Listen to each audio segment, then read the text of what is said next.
औज़ुबिल्लाहिमिनश्शैतानिर्रजीम बिस्मिल्लाहिर्रहमानिर्रहीम।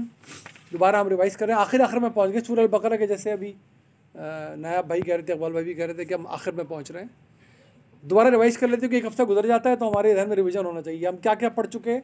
आयत number 139 onwards, रिसालत और उसका मकसद, इस्तिक़ामत का नुस्खा है सलात का कायम किया जाना, तौहीद, किसी किस्म की मिलावट इसमें नहीं होनी चाहिए, बस ना फिर ज़िंदगी में कुछ बचा ना आखिरत में कुछ बचा, हलाल और तैयब ग़िज़ा। दीन का मकसद ही पाकीज़गी है, तो लिहाजा इस जिस्म में ग़िज़ा दाखिल होती है, हमें भूख लगती है, ये पाकीज़ा ग़िज़ा होनी चाहिए, हलाल ग़िज़ा होनी चाहिए। दीन की असास क्या है? सही मायनों में हमारा ईमान किन बुनियादों पर कायम है? आयतुल बिर 170 नंबर की आयत है अल बकरा की। और जगह भी अल्लाह ने बहुत जगह बताया, यहाँ पर भी एक जामे अंदाज से हमें बताया कि दीन है क्या असल में। क़िसास और दियत के बारे में अल्लाह ताला ने मुतनब्बे किया था कि कितना ज़रूरी है, माशरे की हिफाजत इससे कैसे होती है। माल, अपने माल को बताकर छोड़ के जाना है कि किसके लिए छोड़ के जा रहा हूँ। मुकम्मल कानून सूरह निसा में हम पढ़ेंगे इंशाअल्लाह ताला। बातिल माल और रिश्वत की ममानियत, सौम यानी कि रोज़ों और रमज़ान का ज़िक्र, हज और उम्रा के बारे में मैंने बताया था। हिदायत की मौजूदगी में इख्तलाफ की वजह ये ज़िद्द और हरदर्मी होती है। इन्फाक और हराम महीनों में क़िताल, यहाँ सूरह बकरा को ख़त्म होना था। दरअसल ये दो टॉपिक हैं जिस पे सूरह बकरा ख़त्म हुई हो भी रही है। बाकी जो टॉपिक बीच में आ गए, सवालों के जवाब दिए। जब कुरान नादिल किया जा रहा है, वक्त के नबी, आखिरी नबी सल्लल्लाहु अलैहि वसल्लम मौजूद हैं, लोग सवाल उठा रहे हैं, जवाब उनको वही के ज़रिए मिलना है। सवाल उठा लिया, मुखातबा जारी है, ख़िताब जारी है, लिहाजा सवालों के जवाब दिए। इसे डाइग्रेशन कहते हैं। पलट के वापस अब वहीं पर आ रही है सूरह बकरा। उसमें इससे पहले हम देखेंगे कि क़िताल का जिक्र कर लिया था कि साबित कदमी, मैदान में मौजूदगी, सब्र, अल्लाह पे भरोसा, ये अगर है तो कलील जमात भी एक कसीर जमात पे काबू पा सकती है। अल्लाह ताला की ये तरीक़ेकार है। ये जब भी ऐसे ही हुआ था। ये किसके लिए अल्लाह बता रहा था? नबी की मौजूदगी में सहाबा कराम की जमात के लिए। क्या ईमान था साहब, क्या ईमान था साहब। हम सब के सब मिल के 10 दफ़ा पैदा हो जाएं, क्या ईमान था, हम कहाँ पहुँच सकते हैं? तो क्या हम इसके बगैर कुछ कर पाएंगे? जब उनके लिए नुस्खा ये लिखा अल्लाह ताला ने, तो आज जो बैठ के पढ़ रहा है कि ना मैं मैदान में हूँगा, ना मैं साबित कदम हूँगा, ना मैं अल्लाह पे भरोसा कर रहा हूँगा, बस दुनिया में मेरा नाम चमक उठे, दुनिया में मुझे सरफराजी मिल जाए, ये अल्लाह ताला का तो बनाया हुआ दीन ही ऐसा है ही नहीं। तो फिर हमारी ख्वाहिशात से तो दीन चलेगा नहीं। वहीं से फिर सवालात के जवाब आ गए थे। शराब और जुए की ममानियत, यतीमों की इस्लाह, जब क़िताल होगा तो यतीम भी होंगे, यतीम होंगे तो फिर बता दिया कहते कि फिर निकाह की नौबत भी आएगी। दोबारा टॉपिक दोबारा आएगा, अल्लाह मुकम्मल टॉपिक लिया करेगा। हमेशा कुरान में तरीका है अल्लाह का। निकाह के लिए ईमान की शर्त बहुत इंपॉर्टेंट है। आज भी बच्चों के रिश्ते हमने भी करने हैं अपने, तो बहुत ज़रूर देखें ये कि जिनसे शादियाँ कर रहे हैं उन्हें बाकी सब चीज़ों के साथ साथ ज़रूर देखें। माशरत कैसी है उनकी, मईशत कैसी है उनकी, पढ़ाई लिखाई कैसी है उनकी, ईमान कैसा है उनका। ये नहीं तो फिर सारी चीज़ें हिल के रह जाएंगी। हैज़ में सोबत की ममानियत, ईला की जहालत ख़ात्मा, तलाक़ का तरीक़ा हमने पढ़ा था। तालूत, अब यहाँ सूरह बकरा ख़त्म हो रही तो वही टॉपिक दोबारा आ गए। क़िताल के बारे में जिक्र किया था, एक मिसाल के ज़रिए समझाया था, गुज़रे हुए वाक़े के ज़रिए कि तालूत, जालूद और दाऊद अलैहिस्सलाम का जिक्र, कि कैसे उस कलील जमात ने अपने ईमान, साबित कदमी और अल्लाह पे भरोसे के ज़रिए ऐसी बड़ी फ़ौज को और ऐसी कवी फ़ौज को, ऐसी मजबूत फ़ौज को शिकस्त दे दी थी। क्योंकि रहती दुनिया उस वक्त भी मुसलमानों ने, जो जमात मौजूद थी सामने, उसने अभी बदर बाकी है, अभी उहद बाकी है, अभी इतनी सारी चीज़ें बाकी हैं, और रहती दुनिया तक के मुसलमानों ने अगर कभी भी अल्लाह की राह में कभी निकलना पड़ेगा तो फिर यही चीज़ काम आएगी। और नहीं होगी तो कुछ भी नाम लेके निकल जाएं या ना निकलें, फिर कुछ होने वाला नहीं है। फिर ये अल्लाह से तवक्कुल रखना कि अल्लाह का बताया हुआ नुस्खा तो यह है, मैं ये तो नहीं मानता लेकिन अल्लाह फिर भी मुझे कुछ करे। तो फिर अल्लाह बता रहा है कि मैंने कुरान दिया इसलिए था कि तुम इस पर समझ के अमल करो। फिर मुझसे क्या चाहते हो तुम हिदायत की मौजूदगी में। अब आखिरी टॉपिक जहाँ पर सूरह बकरा ख़त्म हो जानी है, आखिर में फिर इसका ख़ात्मा होगा 2 आयतों में, वो इन्फाक है। इन्फाक का मतलब खर्च करना।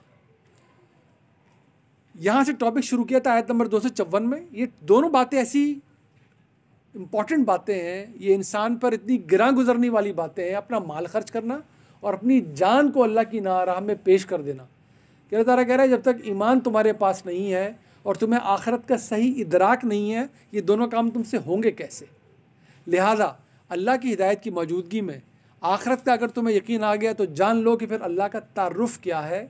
तुम्हारा अल्लाह से वास्ता है, दुनिया में भी है, लिहाजा उसने मोहलत दी है इम्तिहान की खातिर। आखिरत में मोहलत ख़त्म हो चुकी होगी, इम्तिहान के नतीजे निकलेंगे, तो जब नतीजा निकलेगा जो कुछ अमल हो चुका होगा उसमें ना रिश्वत चलेगी, ना लेन देन चलेगा, ना धौंस धमकी चलेगी अल्लाह के साथ। सिर्फ़ और सिर्फ तुम्हारे इल्म जो तुमने जिसके तहत अमाल किए होंगे उसकी बुनियाद पे तुम्हें जज़ा और सज़ा का फ़ैसला होगा। लिहाजा अल्लाह का तारुफ़ जान लो कि वो क्या है, उसकी बड़ाई क्या है, उसकी शान क्या है, उसका इल्म क्या है, उसकी कुदरत क्या है, और कौन है जो उसके सामने उस वक्त ज़बान चला सकेगा, कोई झूठ बोल सकेगा, किसी की कोई सिफारिश की जा सकेगी। 3 मिसालें भी दे दी थी अपनी अम्बिया की कि देखो ईमान फिर इस दर्जे का होता है, और तुम्हारे लिए ईमान के लिए ये वाक़यात कुरान में दर्ज करके छोड़े जा रहे हैं रहती दुनिया तक के लिए। अब ईमान कहीं और से हासिल नहीं होता। अब तुमने अल्लाह को समझना है, ईमानियात को समझना है, अखलाकियात को समझना है, किरदार साजी को समझना है। ये रहा कुरान तुम्हारे सामने है, ये महकम कुरान है, इसमें ना मुस्तकबिल से न माजी में कोई बातिल चीज़ दाखिल हो सकती है, ना ही इसमें हेर फेर हो सकती है। ये अपनी तफसील करने वाला है। तुम अपनी कैपेसिटी बिल्डिंग करो, इस्तात को बढ़ाओ, ये समझाने की सलाहियत रखता है। और आज का टॉपिक हमारा आ गया जिस पर ही ख़त्म होनी है सूरह बकरा, वो है इन्फाक के ज़ेल में, इन्फाक की हेडिंग के नीचे 3 तरह के खर्चे हमने करने होते हैं। वो क्या हैं, एक एक करके सूरह बकरा इसको पूरा करेगी। अब सदक़ात, चैरिटी हमारी, रिबा यानी कि सूद, ये टॉपिक आएगा इसमें, और कर्ज़ यानी कि लेन देन के मामलात। 3 तरह से हम लोगों पे अपना माल खर्च करते हैं। तो देखेंगे कैसे तीनों चीज़ें कनेक्टेड हैं। कुरान इनके बारे में बिल्कुल वाज़ेह अंदाज में हमें क्या हिदायत दे रहा है, क्योंकि यहीं पर सबसे ज़्यादा हिदायत देनी है उसने। बाकी इन चीज़ों के बारे में एक आध जगह और बताना है उसने। सबसे बड़ी SOP इस पूरे इन्फाक के लिए इसी जगह बयान होनी है, आयत नंबर 261 से लेकर 281-82 तक ये चलता रहेगा मजमून, फिर ख़त्म हो जाएगा इसका। तो अगली लगभग 20 आयतों में हमने यही 3 टॉपिक पढ़ने हैं। सदक़ात के बारे में अल्लाह ने क्या बताया, चैरिटी के बारे में, रिबा के बारे में अल्लाह ताला ने क्या बताया, और हमारे अंदर क्या गलत फहमियाँ पाई जाती हैं आम तौर पे, और कर्ज़ का जब मामला आ जाए तो फिर हमने क्या रवैया रखना है लेन देन के मामलात। औज़ुबिल्लाहि मिनश्शैतानिर्रजीम। जैसा कि हमने पढ़ लिया था कि वो मिसाल आ गई थी कि 4 परिंदे लिए थे इब्राहीम अलैहिस्सलाम ने। अल्लाह ने कहा था टुकड़े टुकड़े करके इनको मुख्तलिफ पहाड़ों पे छोड़ दो, ये तुम्हारी आवाज़ पे सीधे हुए होंगे, तुम इनको आवाज़ दो, तुम्हें पता चलेगा अल्लाह मुर्दा करने के बाद ज़िंदगी कैसे देगा। ये टॉपिक क्यों आया था, इन्फाक का टॉपिक शुरू था, बीच में आ गया था ये टॉपिक, अब दोबारा शुरू कर लिया अल्लाह ने। खात्मा करना है सूरह बकरा का। मसलुल लज़ीना युनफ़िक़ूना अम्वालहुम, मिसाल हम भी कहते हैं, किन लोगों की मिसाल, उन लोगों की मिसाल, इन्फाक खर्च करना, वो लोग जो खर्च करते हैं, युनफ़िक़ूना अम्वालहुम, अपने अमाल, फ़ी सबीलिल्लाह, अल्लाह की राह में। कैसी है उनकी मिसाल, कमसली हब्बतिन अम्बतत सबअ सनाबिल, उनकी मिसाल ऐसी है जैसे किसी दाने में से 7 कोपले या 7 बालियाँ फूटें। एक दाना हो, जब उसमें से कोपले फूटें तो 7 फूट जाएं। फ़ी कुल्ली सुम्बलत मियतु हब्बा, और हर कोपल में से 100 दाने बरामद हों। तो बीज में से 7 कोपले फूटी, और हर कोपल में से, हर बाल में से 100 दाने फूल गए, यानी कि 700 गुना हो गया ये। वल्लाहु युदाइफु लिमन यशा वल्लाहु वासिउन अलीम, अल्लाह जिसके लिए चाहता है अपने फ़ज़ल को इतना ही बढ़ा देता है। वो बहुत वुसअत वाला है, वो बहुत अलीम है। वुसअत तो बता रही है सिफत, इसलिए कि देखें ना, आपने तो एक खर्च किया था, उसने 700 बढ़ा दिया। इतनी वुसअत तो अल्लाह के पास ही है। अलीम का क्या मतलब है, हम समझ लेंगे आगे कि वो क्या जानता है। वो जानता है हमारी नीयतों को। आप खर्च कर रहे हैं ना, वो जानता है हमारी नीयतों को। ये लफ्ज़ खुलता चला जाएगा अगली आयतों में। अब कुरान बड़े मुनज़्ज़म किताब है। अल्लाह की एक एक सिफत जो इस्तेमाल होती है, क्या क्या मायने खोलती है हमारे ऊपर। यहाँ पर देखें जो सिफत दी है उसकी मुनासबत कैसे सामने आएगी हमारे। वल्लाहु वासिउन अलीम, बहुत ही वसअत रखने वाला है। कभी ना सोचें कि अगर पूरी दुनिया खैरात कर देगी तो अल्लाह के पास इतना है कि 700 गुना सबको दे देगा। अल्लाह के पास 700 गुना किया और 7 लाख गुना किया, बहुत वसअत है उसके पास, बहुत इल्म रखने वाला है। अल्लज़ीना, कौन कैसे होते हैं ये लोग, ये किन की बात हो रही है, जो खर्च करने वाले हैं, जिनके एक एक दाने में से 700 गुना बदला बढ़ जाएगा, फजल बढ़ जाएगा। कैसे होते हैं लोग, वो लोग युनफ़िक़ूना अम्वालहुम फ़ी सबीलिल्लाह, जो अपने माल को अल्लाह की राह में खर्च करें। सुम्मा ला युतबिऊना, इत्तबा हम भी कहते हैं पीछे आने को। सुम्मा, उसके बाद, ला युतबिऊना, पीछे नहीं लगते, मा अनफ़क़ू मन्नम वला अज़ा, कि जता कर और तकलीफ़ नहीं पहुँचाते फिर उसको जिसको माल देते हैं अपना। ऐसा नहीं करते ये लोग। इन्होंने तो अल्लाह के लिए किया था ना। बहुत अलीम है, वो जानता है कि माल देने से पहले तुम्हारी नीयत क्या थी, माल कौन सा दिया है, और माल देने के बाद तुम क्या कर रहे हो। लहुम अजरुहुम इंद रब्बिहिम, उनका अजर उनके अल्लाह के पास है। वला खौफुन अलैहिम वला हुम यहज़नून, ये कभी किसी किस्म के खौफ में मुब्तला नहीं होंगे, कोई कभी ना कभी गमगीन भी कभी नहीं होंगे। इन्हीं 2 रवैयों में इंसान की ज़िंदगी का आप जायज़ा ले लें सब बैठे हैं हर उम्र के लोग, या तो मुस्तकबिल के खौफ या माजी के पछतावे। ये जो बार बार कुरान में कई जगह, अभी भी 4-5 जगह इस्तेमाल होगी, सूरह बकरा में भी, आइंदा भी कुरान बार बार कहा करेगा। ये जन्नत के नक्शे हैं दरअसल। जब भी लोग वहाँ पहुँच जाएंगे तो उनको ये खौफ नहीं होगा उस वक्त कि अब मेरा क्या होगा, ना पछतावे रहेंगे इनके पास कि काश मैंने ये किया होता और वो किया होता। ये है वो जिनको सरफराजी मिलेगी। लेकिन देखिए कर क्या रहे हैं, ये माल खर्च कर रहे हैं। और पहली बात बताइए, माल खर्च करके जताते नहीं हैं, और ना जिसको माल दिया उसको किसी किस्म की तकलीफ़ देते हैं। तो SOP की पहली बात आ गई, माल खर्च करना है, अल्लाह की राह में करना है, फिर जताना नहीं है, और जिसको दिया उसको किसी तकलीफ़ में नहीं मुब्तला करना है। अब सुने, ये कितनी बड़ी बात है और काश हम सीखें इससे। क़ौलुम मारूफ़ुम व मग़फ़िरतुन ख़ैरुम मिन सदक़तिन यतबुहा अज़ा। उस माल से जिसको दे के बाद में अजियत दी जाए, उससे बेहतर है कि अच्छी बात कह दो और दरगुजर कर लिया करो। तो मत दो माल। अगर माल दे के यही करना है कि जताना है और तकलीफ़ देनी है, तो बेहतर है माल मत दो, अच्छी बात कर लो और दरगुजर कर दिया करो मामले को, ये बेहतर है। और माल दिया है तो भी यही बात करनी है तुम्हें, अच्छी बात ही करो और दरगुजर से काम लो। देने की वाली की तरफ से कभी कोई बुरा हो जाए ना तुम्हारे साथ, मत कहना कि तुम मेरे साथ ये कहते हो, मैंने तो तुम्हें माल दिया अपना, तुम मेरे साथ करते हो। बड़ी महफिल में उसकी बेइज्जती कर दी, कि सामने जताया देखो मेरे टुकड़ों पे पल रहा है और मुझे बातें सुना रहा है। ये नहीं होना चाहिए, ये फिर तुमने ज़ाया किया अपनी नेकी को। वल्लाहु गनीयुन हलीम। देखें क्या क्या सिफतें आ रही हैं, क्योंकि तुम दे के जता रहे हो। तुमने क्या माल अल्लाह को दिया है? ये तो तुमने किसी अल्लाह के ज़रूरतमंद को दिया है ना। अगर तुमने इसकी ज़रूरत पूरी नहीं की तो क्या अल्लाह इसकी ज़रूरत पूरी नहीं करेगा? अल्लाह तो गनी है, उसको तुम्हारे माल का क्या फ़ायदा? ये तुम्हारा ही भला था, ये तुम्हारी इन्वेस्टमेंट है, तुम अपने फ्यूचर में कर रहे थे। अल्लाह चाहता तो तुम्हारे इसी गलती पे तुम्हें पकड़ लेता, लेकिन वो बहुत बुर्दबार है, तुम्हें समझा रहा है कि ऐसे मत किया करो। वो बहुत हलीम है, वो बहुत बुर्दबार है। वो अगर गलतियों पे पकड़ा करे हमारी, तो हमारी तो सुबह से दोपहरी ना हुआ करे।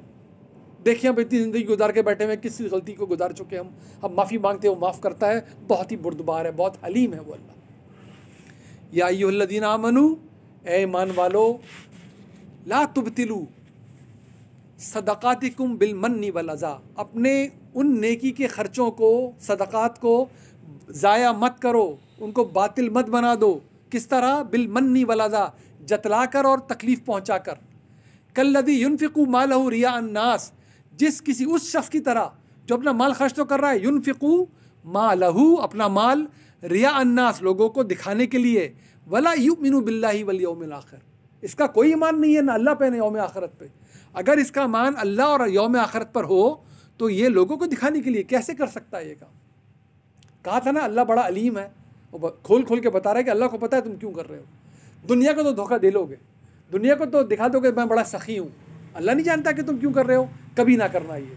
लिहाजा अगर रियाकारी की इस काम में, तो याद रखो सीधा सीधा इसका मतलब है कि तुम्हारा ईमान ही नहीं है ना अल्लाह पे ना यौमुल आखिरत पे। जिसको यकीन हो जाए कि मेरा माल महफूज है, इस जगह जा रहा है, ये इन्वेस्टमेंट 700 गुना बढ़नी है, बताएं इस माल को क्यों कर नहीं लगाएगा उसी तरीके से जो इन्वेस्टमेंट की SOP है। आज हमें पता चल रहा है ये तरीका है, इससे 700 गुना माल बढ़ेगा, लेकिन SOP पे अमल करना होगा, इसमें गलती ना होने पाए।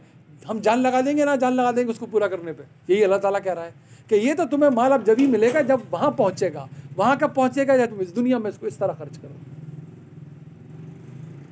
फमसलहु, तो क्या मिसाल है फिर ऐसे लोगों की? कमसली सफ़वानिन अलैहि तुराबुन फसाबहु वाबिल। इनकी मिसाल फिर ऐसी है जैसे कोई चिकना पत्थर हो, उस पर थोड़ी मट्टी जमे और बारिश का एक तेज़ आए, उस पर ज़ोर की बारिश पहुँचे, तो क्या होता है? चिकने पत्थर पर से मट्टी ऐसे धुल जाती है जैसे कभी वहाँ थी ही नहीं। तो इनकी नेकी, इनका माल ऐसे ज़ाया होगा। फिर अगर उन्होंने रियाकारी की, लोगों को तकलीफ़ दी, जताया माल देकर, तो उनकी मिसाल एक ऐसे पत्थर की सी है, चिकने पत्थर की, जिसमें थोड़ी मट्टी थोड़ी गर्द जमी है, बारिश पड़ी, बिल्कुल धुल के साफ़ हो गया, कुछ नहीं बचा। फ़तरकहु सल्दा, तरकम भी बोलते हैं पीछे छोड़ने वाली चीज़ को। क्या बचा उसमें से बारिश आने के बाद? कुछ भी नहीं, बिल्कुल साफ़, सब कुछ धुल गया, सारी नेकी बर्बाद। ला यक़दिरून अला शैइन मिम्मा कसबू, फिर कुछ भी नहीं उनका ज़ोर चलेगा उस पर जो कुछ उन्होंने कमाया था। वल्लाहु ला यहदिल कौमल काफिरीन, अल्लाह इनकार करने वालों को, कुफ्र पे जम जाने वालों को हिदायत जारी नहीं किया करता। ये ध्यान में रखें, ला यहदिल कौमल काफिरीन, अल्लाह की वजह से कोई काफिर नहीं बनता। काफिर करने वालों को अल्लाह हिदायत नहीं देता, कुफ्र करने वालों को। ये पूरे कुरान की है, कभी जोके में ना आए कि अल्लाह चाहता तो हिदायत, अल्लाह ने नहीं चाहता तो हिदायत नहीं मिली। अल्लाह ने तो हिदायत सबको जारी की है। पहले हम गलती पर डट जाते हैं, फिर वो वक्त आ जाता है जहाँ से शुरू हुई थी कि ये इनके दिलों पे मोहर इनके कुफ्र के सबब लगी है। हम इनकार पहले करते हैं, इनकार पे जमते पहले हैं, वक्त आता अल्लाह कहता है बस अब इसके पलटने का रास्ता कोई नहीं है। अल्लाह ताला कह रहा है ये बार बार एक ही रवैया रखेंगे तो वक्त आएगा फिर अल्लाह क्या करता है, वल्लाहु ला यहदिल कौमल काफिरीन, अल्लाह इनकार करने वालों को किसी किस्म की हिदायत पर नहीं देता। व मसलुल लदीना युनफिकूना अम्वालहुम, और मिसाल उन लोगों की जो खर्च करते हैं अपना माल, इब्तिगा मर्ज़ातिल्लाह, अल्लाह की खुशनुदी के लिए। किस लिए खर्च करते हैं? ताकि उनको अल्लाह की रज़ामंदी खुशनुदी मिले। व तस्बीत मिन अनफुसिहिम, और अपने लिए वो साबित कदमी पुख्तगी हासिल करते हैं अपने ईमान में। कमसली जन्नतिम बिरबवा, वो जैसे उनकी मिसाल एक ऐसे बाग की है जो ऊंचाई पर हो, ऊंचाई पर। नॉर्दर्न एरिया में हम गए और जहाँ दुनिया में गए, जो ऊंचे पहाड़ों पर सब्ज़ा होता है, वो प्लेटू खासतौर पर जहाँ बन जाए, रब्बा उसको कहते हैं आमतौर पे, वो कैसा होता है, सरसब्ज़ व शादाब। उनकी मिसाल उस बाग की सी है जो ऊंचाई पर है।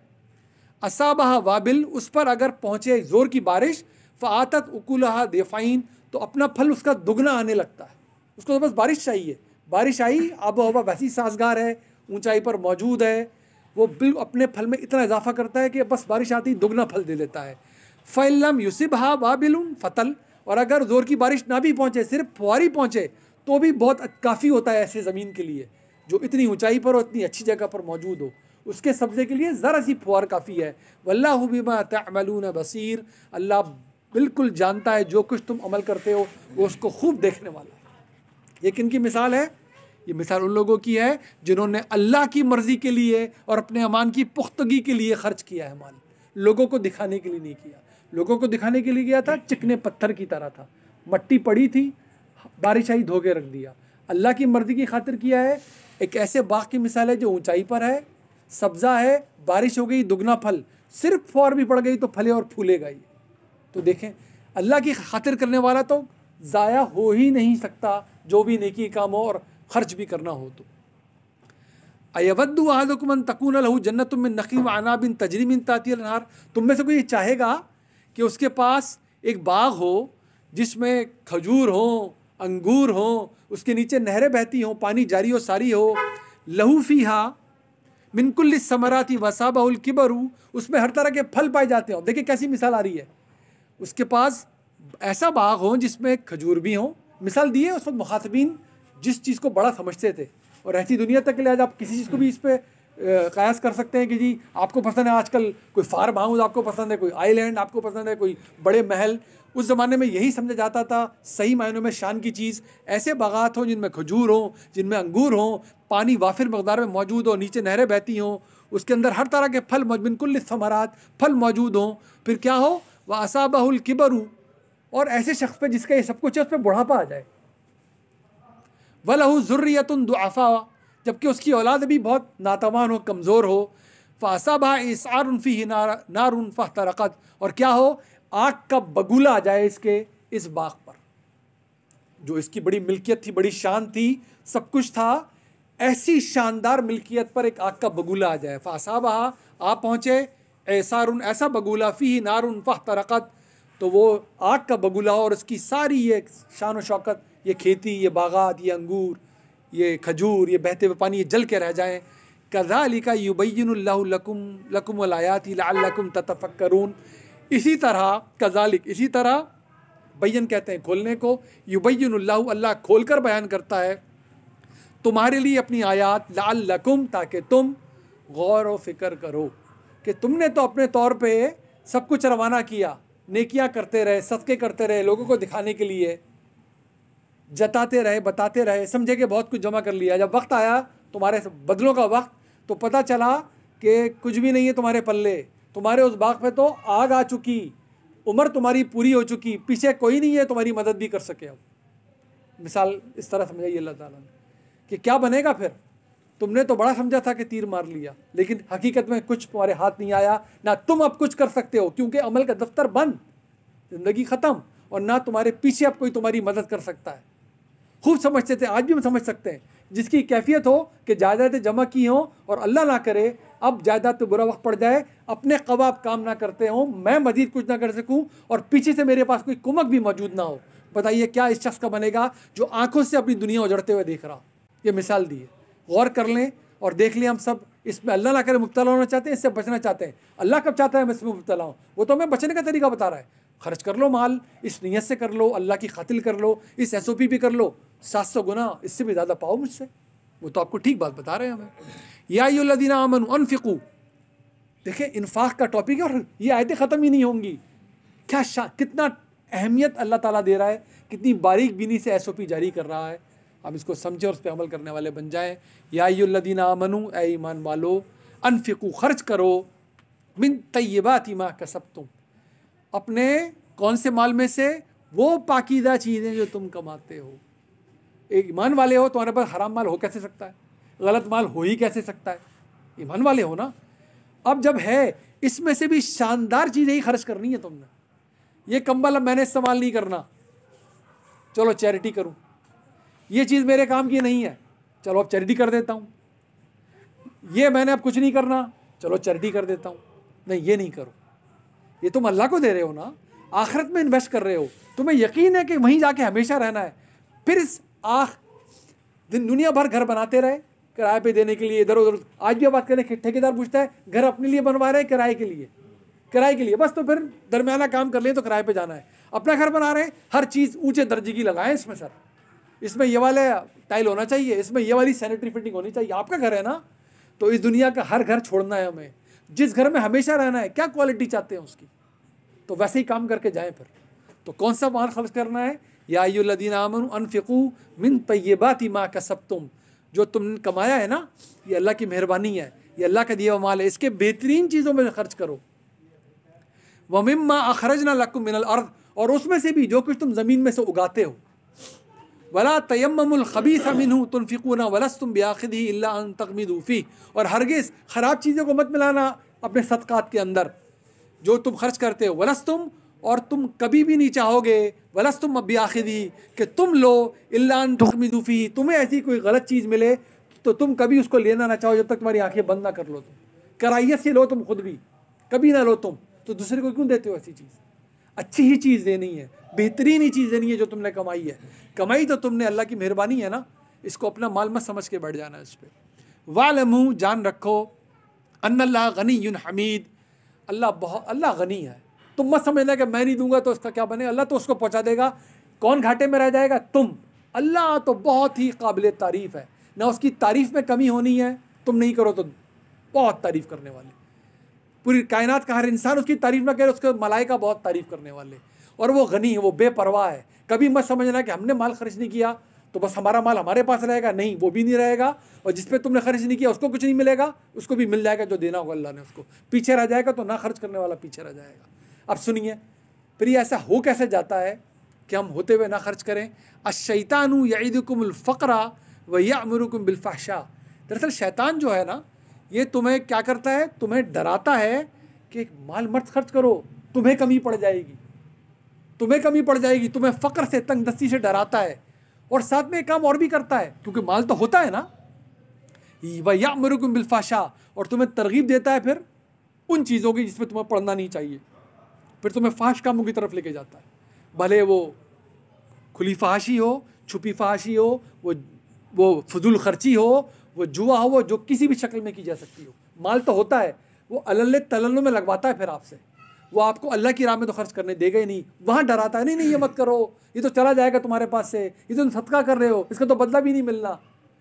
बदला तो मिलना है, जिसको यकीन आ जाए उसका बदला कहाँ जा रहा है? वो तो अल्लाह के पास महफूज हो रहा है। बज़ाहिर लगता है कि ये चला गया, मैंने कौन सा कारोबार में लगाया जो वापस मिलेगा, मैंने कौन सा कर्ज दिया है जो मुझे वापस मिल रहा है, मैंने तो सदका किया है, वापस तो नहीं मिलेगा, यही तो मिलेगा सिर्फ। वो तुम जो डरा रहा है कि तुम इस देकर फ़ख्र में पड़ जाओगे, नहीं, ऐसा नहीं है। वो फिर तुमसे गलत काम भी करवाएगा, जबकि वल्लाहु यईदुकुम मग़फ़िरतम मिन्हु व फ़ज़ला, जबकि अल्लाह तो तुम्हें कह रहा है कि तुम्हें मग़फ़िरत भी मिलेगी, तुम्हारी गलतियाँ भी माफ़ किया जाएगा, और तुम्हें अल्लाह का फ़ज़ल भी मिलेगा ही मिलेगा। तो उसका वादा है कि तुम्हें फ़ख्र मिलेगा, और फ़ाशी में मुब्तला करके ज़ाहिर है अल्लाह से वो फिर गुनाह में मुब्तला करवाएगा, अल्लाह की अज़ाब पे मुब्तला करवाएगा। अल्लाह का वादा है कि माफ़ी भी मिलेगी और फजल भी मिलेगा। वल्लाहु वासिउन अलीम, अल्लाह बहुत वसअत रखने वाला है, वो सबसे ज़्यादा इल्म रखने वाला है, खूब जानने वाला है। युतिल हिकमत मन यशा, वो जिसको चाहे हिकमत अता करता है। क्या मतलब है? ये सब कुछ हम पढ़कर आ रहे हैं, जिसको यकीन आ जाए और माल खर्चने लगे, उसने हिकमत भरा काम किया या बेवकूफ़ी का काम किया। ये अल्लाह की हिकमत है। ये पूरा कुरान जिसकी 90% आयतें हिकमत की आयतें हैं, इसकी 10% आयतें शरीयत की आयतें हैं। ये हिकमत आपको बताती है कि करने के जो काम है वो तुम्हारे रूह से बरामद हो, इनको बोझ मत समझना अपने ऊपर। ये वो हिकमत है। हिकमत तो है ही उसके पास जिसको आखिरत समझ में आ जाए। उलुल अलबाब तो कुरान की रोशनी में वो है जिनको आखिरत समझ में आ जाए। अकल वाले तो वो हैं जिनको आखिरत समझ में आ जाए। वो दुनिया ज़रूर गुजारें, हर चीज़ पूरी करें, आखिरत के घाटे के तौर पे नहीं, लेकिन आखिरत का सौदा ना करें, बाकी महल बना लें। जिसके पास दुनिया में आखिरत को यकीन करने वाला हो, उसके पास 10 महल हो, सोचें कितना सदका करता होगा, कितनी खैरात करता होगा। ऐसा हो ही नहीं सकता कि वो आखिरत को भी जानता हो, हलाल भी कमा रहा हो और आखिरत से फिर बेखबर हो जाए। तो ऐसा तो बहुत बड़ी शान वाला है अल्लाह की नज़र में कि उसने हलाल माल इस ज़राए से पैदा किया होगा ना, कितनों को रोज़गार फराम कर रहा होगा। यही तो मतलूब और मकसूद है। लेकिन ये महल क्या, झोपड़ी भी आखिरत के सौदे पे नहीं आनी चाहिए। बस ये चाहता है अल्लाह हमसे। जहाज़ खरीद लो, हलाल के होने चाहिए, तुम्हारी वजह से बहुत सौ का घर चलेगा, बहुत अच्छी बात है। युतिल हिकमत मन यशा, अल्लाह जिसे चाहे अपनी हिकमत, जिसे चाहे जो लेना चाहे, जिसे चाहे, कहा था ना कि ये वो किताब है, इसमें हिदायत मिलेगी उनको जो अल्लाह को जानेंगे। ये इस किताब ला रईब में किसके लिए हिदायत है? अल्लज़ीना ज़ालिकल किताबुल ला रईब फ़ीही हुदल लिल मुत्तक़ीन अल्लज़ीना युमिनूना बिल गैब। इस किताब में हिदायत उनके लिए है जो पहले अल्लाह को समझ जाएंगे। देखें हिदायत आ रही है। वमन युतल हिकमत फ़क़द ऊतिया खैरन कसीरा, जो शख्स भी, जिस किसी को भी हिकमत मिल जाए तो क्या किया गया? बहुत बड़ी खैर दे दी गई उसको। अब तो ये जो कुछ करेगा फ़ायदा ही फ़ायदा करेगा। जिसने आखिरत की हिकमत को पा लिया, ये जो अमल करेगा आखिरत के लिए करेगा। अब तो इसने खैर ही खैर, खैर ही खैर, खैर ही खैर। इसका सोना क्या, इसका खाना क्या, इसकी माशरत क्या, इसकी मईशत क्या, इसकी नमाज वाली इबादत क्या, इसकी ऑफिस वाली इबादत क्या, इसकी कारोबार वाली इबादत क्या, इसकी सड़क वाली इबादत क्या, इसकी रोज़े और हज वाली इबादत क्या, सब आखिरत के लिए होगी। खैर ही खैर, खैर ही खैर। वमा यज़क्करु इल्ला उलुल अलबाब। देखें, आ ही गया कि लेकिन कौन नसीहत हासिल करेगा? हासिल नहीं करते सिवाय उनके जो अकल वाले हों। अकल वाला तो वही है जो आखिरत समझ जाए। वमा अनफ़क़्तुम मिन नफ़क़तिन औ नज़रतुम, जो कुछ भी तुम खर्च करते हो या कोई नज़र मान कर उसको पूरा करते हो, मिन नज़रिन फ़इन्नल्लाह यअलमुहु, अल्लाह उस सब को खूब जानता है। वमा लिज़्ज़ालिमीन मिन अंसार, लेकिन जो नहीं करते ऐसा, जो जुल्म करते हैं इसके बरखिलाफ़, फिर याद रखो उनका कोई मददगार नहीं हो सकता। इन तुब्दुस सदक़ाति फ़न्नइम माहिया, तुम अगर अपने सदक़ात को ज़ाहिरी तौर पे दो तो भी अच्छी बात है। अगर नीयत तुम्हारी है कि मैं दे रहा हूँ, मैंने अजियत भी नहीं पहुँचानी, जताना भी नहीं है, अल्लाह की खातिर दे रहा हूँ, क्या पता मेरे इस इन्फाक से दूसरों को तरगीब मिल जाए, कोई हर्ज नहीं, अच्छी बात है। वह इन तुख़फ़ूहा, लेकिन अगर तुम छुपा के दो, व तुअल फ़ुक़रा, और किनको दो जो सही मानों में फ़कीर हैं, इनके पास मालो मता नहीं है, फ़हुव खैरुल लकुम, तो ये और भी बेहतर है। वह युकफ़िरु अन्कुम मिन सय्यातिकुम, अल्लाह क्या करेगा? वो तुम्हारे गुनाह तुमसे दूर कर देगा। वल्लाहु बिमा तअमलूना खबीर, अल्लाह जो कुछ तुम करते हो उसको खूब जानने वाला है, बिल्कुल बाखबर है अल्लाह। तुम अगर नीयत ठीक है, दिखा के कर रहे हो तो वो जानता है, तुम भी जानते हो तुम क्या कर रहे हो, और अगर कोई जानता है तो अल्लाह जानता है। तुम छुपा के कर रहे हो, बहुत बेहतर है, फ़कीरों पे खर्च कर रहे हो, मत समझो कि अल्लाह को पता नहीं चला। तुम छुपा के कर रहे हो ना, एक तुम्हें पता चल रहा है कि तुम किस लिए कर रहे हो, तुम्हारा अल्लाह खूब जानता है। तुमने अंधेरे में भी दिया है किसी को, हकीकतन एक हाथ से दूसरे हाथ को खबर नहीं हुई, लेकिन अल्लाह को खबर हो गई, तुम्हारा बदला अब कहीं नहीं जाता। लैसा अलैका हुदाहुम वलाकिन्नल्लाह यहदी मन यशा वमा तुनफिकू मिन खैरिन फलिअनफुसिकुम वमा तुनफिकून इल्ला इब्तिगा वजहिल्लाह। बिल्कुल नहीं है आप पर कि आप किसी को हिदायत दे सकें, हिदायत तो अल्लाह देता है। आप हमारे नबी आप आयतें पढ़ के सुना तो रहे हैं, लेकिन आपका काम पैगाम पहुंचाना है। हिदायत तो अल्लाह की तरफ से आती है। कैसे आती है? मन यशा, जैसे वो चाहता है। उसने तरीका बता दिया, तुम अपने अंदर का काम पूरा करोगे तो मेरी हिदायत तुम तक पहुंचेगी। तुम अपने नफ्स को कभी मस्त मत करना, मेरी हिदायत तुम तक पहुंचेगी। इरादा तुम्हें दिया है टेस्ट की खातिर, ताकि तुम कभी ये ना कह सकोगे मुझे मौका क्यों नहीं मिला। वमा तुनफिकू मिन खैर, तुम जो कुछ भी खर्च करते हो खैर में से, खैर अपने माल में से, फली अनफुसिकुम, वो तुम्हारे लिए ही तो है। देखें, माल को बार बार खैर कहा जा रहा है, गौर कीजिए, माल को खैर कहा जा रहा है, दुनिया को कुत्ते का खाना नहीं कहा जा रहा कुरान में, ये कभी कहेगा भी नहीं, ये दुनिया छुड़वाएगा भी नहीं कभी हमसे। ये खैर है क्योंकि ईमान वाला जमा कर रहा है। जो माल ईमान वाले के पास है वो माल क्या है? वमा तुनफिकू मिन खैर, तुम जो कुछ खर्च करते हो कहाँ से? तर्जुमा क्या बता रहे करने वाला? माल। क्या लिखा हुआ? मिन खैर, खैर में से। ये खैर तुमने ईमानदारी से कमाई है ना, ये खैर है, इसमें तुम जो कुछ भी खर्च करते हो फली अनफुसिकुम, ये तुम्हारे लिए ही है।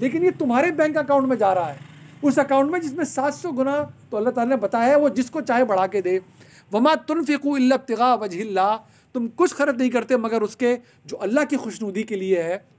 वमा तुनफिकू मिन खैरिन युवफ़ा इलैकुम व अंतुम ला तुज़लमून, तुम जो कुछ भी करते हो खर्च खैर में से, माल में से, युवफ़ा पूरा पूरा बदला मिलेगा, इलैकुम तुमको, व अंतुम ला तुज़लमून और तुम्हारे साथ बिल्कुल किसी किस्म का जुल्म नहीं होगा। ये अल्लाह की गारंटीज़ हैं जो अल्लाह दे रहा है। तुम बस करो इस तरह जो अल्लाह कह रहा है। तुम्हारा माल हलाल का हो, अच्छा माल हो, ये अल्लाह की खातिर दिया जाए, दिखा के दिया जाए या छुपा के, देने वाले को ना तकलीफ़ पहुँचाई जाए ना एहसान जताया जाए। बस जिसने ये कर लिया, वला खौफुन अलैहिम वला हुम यहज़नून, ना कभी मुस्तकबिल के खौफ ना माजी के पछतावे। लिलफ़ुक़राइल्लज़ीना उहसिरू फ़ी सबीलिल्लाह, और वो ज़रूरतमंद, वो फ़कीर जो जिनको बांध दिया गया है, ना आगे जा सकते हैं ना कि पीछे जा सकते हैं अल्लाह की राह में, ला यस्ततीऊना दरबम फिल अर्द, ना कहीं जाकर कुछ कारोबार कोई खाना कमाना कर सकते हैं। यहसबुहुमुल जाहिल, जाहिल क्या समझते हैं? जो नावाकिफ़ हैं उनके बारे में गुमान करते हैं, अगनिया आ, जैसे ये तो ज़रूरतमंद नहीं है, मिनत ताफ़ुफ़, लेकिन क्या करते हैं? वो सवाल तो पूछते हैं, मांगते तो है नहीं किसी से।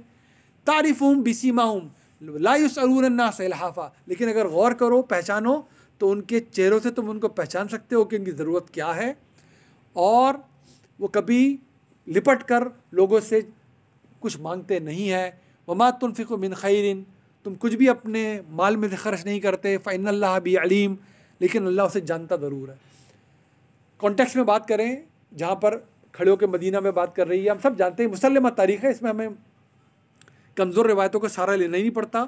असहाबा किराम जब मदीना तशरीफ़ लाए तो बहुत से असहाबा किराम जो बाद में आते रहे, छोटी सी बस्ती मदीना की है, मवाख़ात कायम कर दी गई है, एक महाजिर को एक अंसार के साथ मिला दिया गया है, उन्होंने अपने कारोबार अपने घर बार उनसे शेयर कर लिए हैं।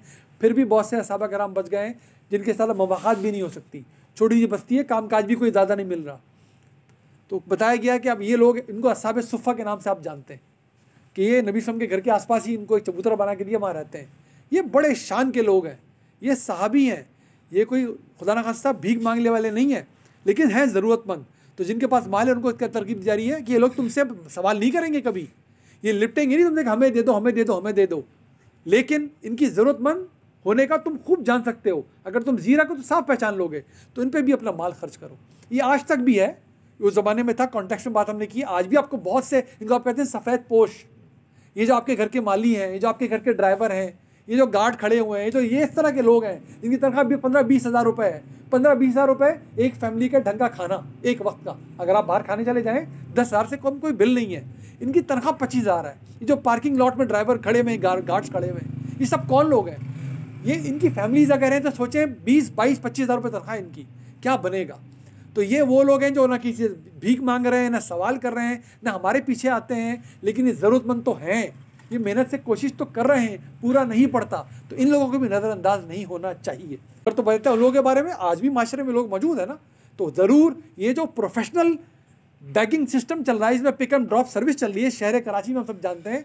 हमारा जिन रास्तों से गुजरे, आप कभी जाकर इस गेट 5 के सामने खड़े हो, आपको पता चलेगा कि पिक एंड ड्रॉप सर्विस है इन भिखारियों के लिए। यहाँ पर ये प्रोफेशनल्स हैं, इनसे इंटरमिटेंट वसूलियाँ की जाती हैं। दिन आधा हिस्सा गुजरता है तो वसूल करने वाला उसी पिकअप में आता है कि लाओ अब तक का कैश मेरे हवाले करो। हम ज़रा सोचें सही, हमारा माल सही जगह खर्च हो रहा है कि नहीं हो रहा।